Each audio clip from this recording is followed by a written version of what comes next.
Welcome back to the show, everybody. This is the Shankly Sessions, the Liverpool podcast we bring you each and every week. Tonight we have a Rangers preview for the Champions League tomorrow evening, 8 p.m. at Ibrox.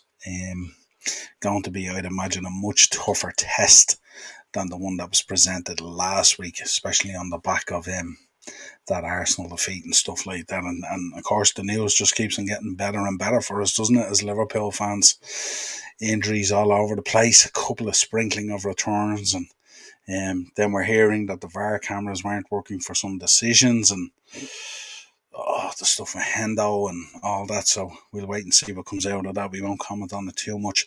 But before we get into the show, I seen a post the other day from a passionate Liverpool fan who's probably somewhere around my own kind of vintage, if you like. And I wanted to read an excerpt that he had put together and get your views on it as Liverpool fans, see what you think.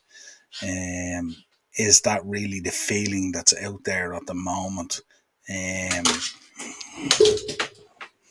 But I'll give you a feel for it. He says, I'm probably done with when Klopp leaves, but it has nothing to do with only being here for the glory. I was here through Souness and the L2. I've always loved Liverpool FC, but I don't love what has happened to the game. Klopp brings an authenticity I can relate to, and I feel compelled to back. I'd rather come second with him than first with the likes of Pep Guardiola. To me, though, the game is pretty much dead outside of Klopp's Liverpool. I don't watch any games apart from ours. Sadly, the game has become a vehicle for the corrupt, the greedy, and a place for criminals to launder their blood-stained reputations. All cheer-led by psycho fanatic pundits and brainwashed fans desperate to defend the indefensible in exchange for silver. The game has become a moronic ship of fools, so no wonder many long-standing football fans want to get off. The lunatics have taken over the asylum. Of course, this is also exactly what the corrupt and the bloodstained want. They actually want the proper fans gone, and they want them replaced with dumbed-down Johnny-come-latelys who will lap it all up without thought or question. The brainless, thoughtless social media generation is what they want following the game now. People who won't ask questions and who can be easily bought off. Useful idiots, if you will. We know that UEFA is corrupt, dangerous, and unfit for purpose. We know that the Premier League is corrupt and unfit for purpose too. We know murderers are welcome as long as they have money to burn. We know cheats are actively encouraged. Basically, Klopp's Liverpool are a paradise island in a sea of shit. A beacon of authenticity in a very dark and seedy world. Society has changed. The world has changed. Football has changed. It's totally and hopelessly screwed. It's no wonder that so many have walked away and more will follow. Their place will be taken by the kinds of people the corrupt twats want. And then he goes on to say, brainwashed apologists who will defend their archaic, sick regimes in return for 30 pieces of silverware and never ask questions. That was just a post that was out on a forum there the other day that I came across, and I thought I'd read it out. It raises some interesting points in terms of, we've spoken many times on this podcast and also spoken many times on the upper tier as well about the romance of the game and where the game is heading and the ownership of clubs and all this kind of stuff. And it was just an interesting thought. It was something I wanted to put out there. It's worth having a conversation about, and I think it's something to think about. So yeah, let me know your thoughts in the comments. Let me know what you think. But let's get on to the preview anyway. We know this is a massive game for both clubs. Rangers have one foot out the door already in Europe with no points and no goals scored. And Liverpool are trying to continue some form in the Champions League, second in the group at the moment, but a win tomorrow night against Rangers will put them in a really strong position to qualify for the next round, pending the result with Napoli and Ajax. I would expect Napoli to beat Ajax in Italy. Napoli are flying at the moment, top of Serie A, scoring goals for fun. Absolutely battered Ajax last week. So if they can continue that form and win that game, what it means is if we can beat Rangers, it means we only need a point from our last two games to qualify for the next round. So that would be huge for us. Um, we know we're coming into the game again very, very disappointing with the Arsenal result and stuff like that. Just a lot of stuff that went against us that day. And we didn't really perform second half and kind of lost our shape, kind of lost our cool, kind of lost our mentality. Our captain had an absolute meltdown by the looks of things. Remains to be seen what comes out of that FA investigation, so we're not going to talk about it too much until we see what has come out. On the flip side of that, Rangers are very strong in the Scottish League at the moment. After winning another 4-0 victory against St Mirren there at the weekend with Colak and Tavernier getting on the score sheet, very, very dangerous. And we've seen the difference. Last week, the last 15 minutes, we were kind of under the cosh a little bit against them. They were creating chances and stuff like that when they changed it up and brought some personnel on. So we're going to have to be fully aware of that. That last 15 minutes would definitely have given Rangers some hope that when they get us back up at Ibrox, they could potentially do a number on us. The boy Ryan Kent, we know how dangerous he is. Colak is really, really good, and obviously we know how good Tavernier is. So yeah, we're going to have to be really careful going into this game. Not too sure what way we're going to line up at the moment, but I have put a lineup together there, but it might change. Looking at team news at the moment, for Rangers, Hadji, Helander, Lawrence and Ovaboro and Suter are all out for the host by the looks of things. For us, we know Arthur, Keita, Ox is back in training, but I don't think he'll be ready for the game. Diaz and Trent we have also lost. We're learning today Diaz is going to be gone now until possibly, I'd say, the new year. Trent is going to be gone for 2 weeks, and we've also lost Joel Matip now for 2 weeks as well. Jones and Robbo and Curtis returned to training today or yesterday, and Ox has returned as well. So we'll see what he might go with. It might be an idea to put Robbo back in there. Who knows? Depends whether they're ready or not. For us at the moment, that was ours actually. Yeah, current form at the moment: Rangers 3 wins and 2 losses in their last 5. We know the 2 losses is in the Champions League. That's where their form has been poor. Their league form has been good. For Liverpool, 2 wins, 1 draw, and 2 losses. Poor at the moment. Predicted lineup for Rangers: Alan McGregor in nets. Obviously, he was outstanding last week, arguably their man of the match. I don't know how many times he kept Nunez out and stuff like that, made himself nice and big, spread himself, but fantastic goalkeeper and was outstanding last week. Tavernier, Golson, Davis, Barisic, Lundstrom, Jack, Arfield, Colak, Kent, and Morales. That's what their lineup looks like. Our lineup at the moment, I went with this and I put this together prior to what we knew in terms of players coming back and stuff like that. But you would assume at the moment, Gomez will probably retain his place and thereafter coming on to replace Trent after that injury in the first half against Arsenal. Konate obviously is going to go in there with Van Dijk, with Matip being out. Allison, of course, in nets. Robbo on the left. I think it'd be no harm for Costas to maybe take a little bit of time out of the team and stuff like that. He looks like he's kind of ran a little bit of a course at the moment, and Robbo being back on Scottish soil might give us the lift that we need and a bit of inspiration. I think in the midfield, you're going to have Thiago in there. And I think Fabinho will probably come in. I'd be surprised if Fabinho doesn't come in. I think with everything that's going on at the moment and the meltdown that Hendo had the other day and the FA investigation and stuff like that, I think it'd be no harm to take him out of the firing line and let things dampen down a little bit and see how they progress and what actually happened there. So I think Fabinho going in there might be an option. And then up the front, Salah, Firmino through the middle, Jota out on the left, obviously replacing Diaz, and Nunez up front at the spear, at the tip. I think that's probably the lineup he might go with. The Fabinho one maybe is a little bit questionable, but certainly the back line, I think, he has a decision to make there with Robbo and Costas. Depends how ready Robbo is. We know he's had about 2, maybe 3 days training or something like that, so he may or may not be ready for it. Might come in as an impact sub or something like that, maybe for Costas. Who knows? But that's the lineup that I'm looking at the moment. I think that lineup on its day is well strong enough to beat Rangers up at Ibrox. But the question is mentality, confidence, all that kind of thing is absolutely shot at the moment. You could see it in the gaffer the other day. He just, he was nearly brought to tears in the interview with Jan-Anders Fjortoft. So it's a really tough time there at the moment, and we've said before on this podcast, and Darren has made the point on the upper tier as well, that Jurgen Klopp is really the star of the show at Liverpool, and that players can come and go and they can be replaced. If Mo Salah wanted to leave, he could leave. We'd sell him, we'd replace him with another player and stuff like that. But Jurgen Klopp is the key. He's the superstar, and when he's so down and dejected, and I have to say, also from a health point of view, he looks absolutely awful. I'm hoping there's nothing wrong there or anything like that. But he looks like he's going through the absolute mire at the moment.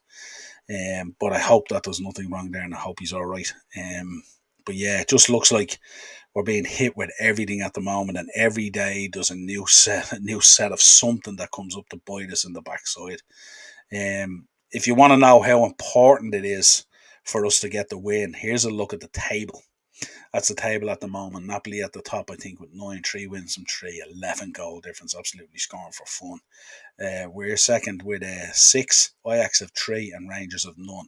So assuming that Napoli will get the job done against Ajax, then what it does is it paves the path for us as well, that if we can beat Rangers, it means what we've done is we've put a 6-point gap between ourselves and Ajax. And then we would only need a point either from the Ajax game or a point from the Napoli game at home to get over the line. So we would hope that would happen, and at least we could park what's going on in the league at the moment, try and figure out something there, but at least that would give us a bit of confidence.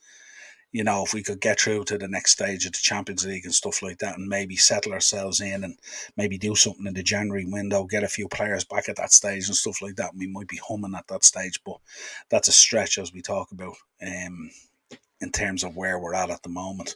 If you look at the key stats at the moment, Rangers have lost just one of their last 14 home games. They've got 12 wins and 1 draw. They have scored 2+ goals in 8 of the 9 games they have played at home this season. The hosts have failed to score in the UEFA Champions League, as we said, group stage this season, and while they have conceded 9 goals. And Liverpool have failed to win any of their last 5 away games this season. They've drawn 2 and lost 3. So we haven't been very, very good on the road, and Rangers have been reasonably and very, very impressive at home.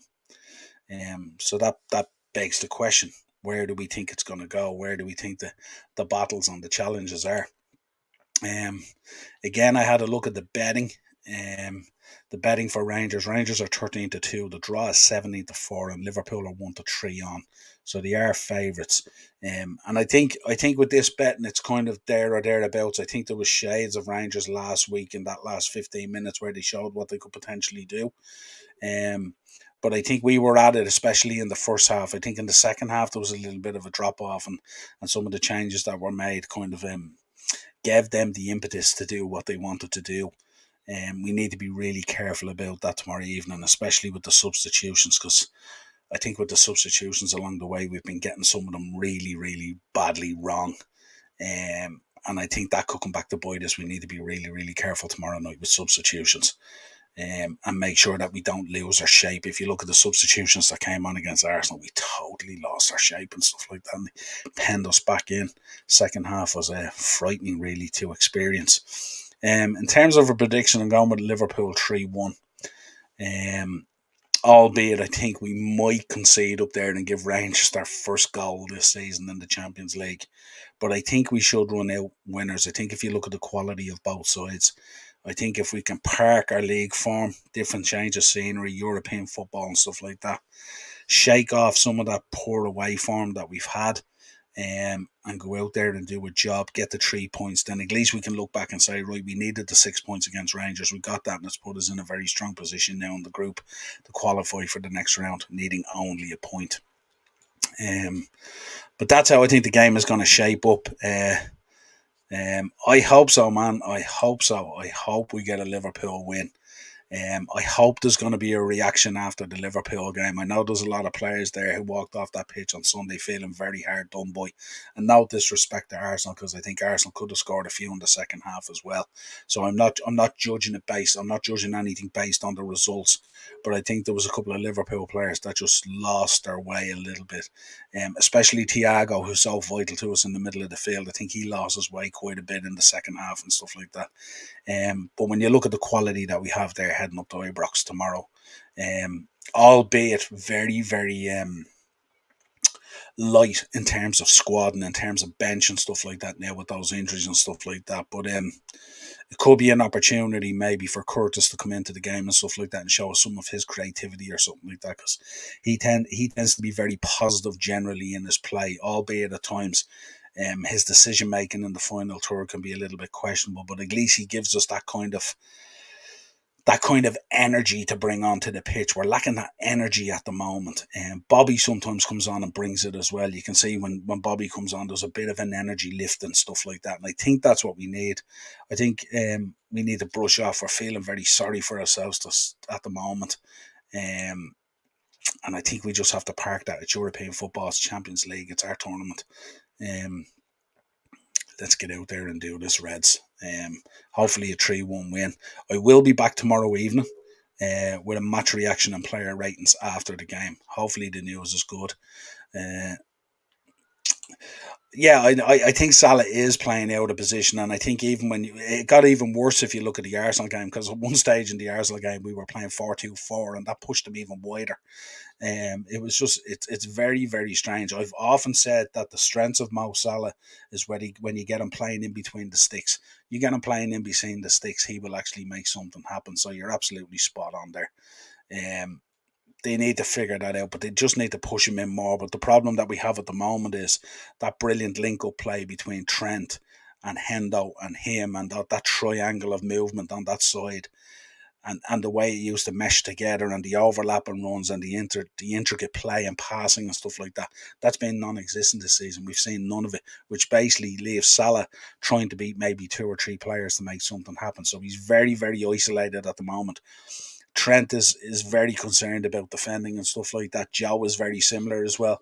You're not going to see Joe Gomez doing a lot of overlapping runs on the outside of Salah and stuff like that to open up the play and drag players away, to give him that opportunity to cut inside and maybe score a few goals. I just don't see that happening. But yeah, spot on. Absolutely spot on. But we will see. Hopefully get a good result tomorrow evening. I'll also be back either Thursday or Friday, and Thursday I'll be back with Thursday Tier Talk, of course, with Darren, where we'll be previewing the Premier League and also doing Beat the Bookie, where we drop our tips and picks for the weekend. Friday, no doubt, I'll be doing a Man City preview. Um, that will be very, very interesting, to say the least. I was on Tree in Midfield podcast there yesterday, and I did think that maybe we could get a high scoring draw. Maybe it'll be a very open game and stuff like that. Yeah, I really hope Firmino steps up. Absolutely. And in fairness, I mean, he's had a number of poor performances this season, but in recent times he has stepped up and looked more like the Bobby of old. And I think he's going to be critical now, especially with us having to push Jota out there with Diaz being injured and gone now probably till January. So Bobby's going to see probably a lot more airtime than what we were expecting. Also, Jota out there on the left, we've seen in the past, he can be really, really creative out there and also really, really dangerous, and we hope that'll happen too. But listen, thanks for your comments and stuff like that. Have you got a prediction for the game? What's your score prediction? What do you think is going to happen? Let us know. But it's going to be very, very, it's going to be intense up there. It's going to be hostile. They create a real situation up there in terms of atmosphere and stuff like that. And we're going to have to be alert and aware to that as well. We need to start very, very strong. Can't be complacent. Let's not give up an early goal, Liverpool. Let's not give up easy chances at the start and stuff like that. Let's go out with a purpose, push our chests out, be strong, hold the ball, be strong in possession. Don't give the ball up cheap. I thought the other day against Arsenal we gave the ball up so cheap. It was absolutely ridiculous. Um, I'm predicting the Man City Liverpool game finishes 4-5. Wow, that's a huge scoreline. Yeah, interesting. Yeah, it could be lots of goals, especially with Haaland and stuff like that and all. Tonight, I think Liverpool wins 2-0. Yeah, not too bad at all. I predicted 3-1. I think it'd be just like us as Liverpool fans, wouldn't it? It'd be just like Liverpool to give up a goal to Rangers, give them up their goal in the Champions League this year. But yeah, we'll take a 2-0 all day, absolutely, and sail on into the next round of fixtures. Absolute pleasure having you on. Before you leave, if you could drop a like on the video, of course, subscribe to the channel and hit that bell notification as always. We will be back real soon, Reds, and hopefully let's get the result tomorrow evening that we want. Cheers, folks. Talk to you real soon.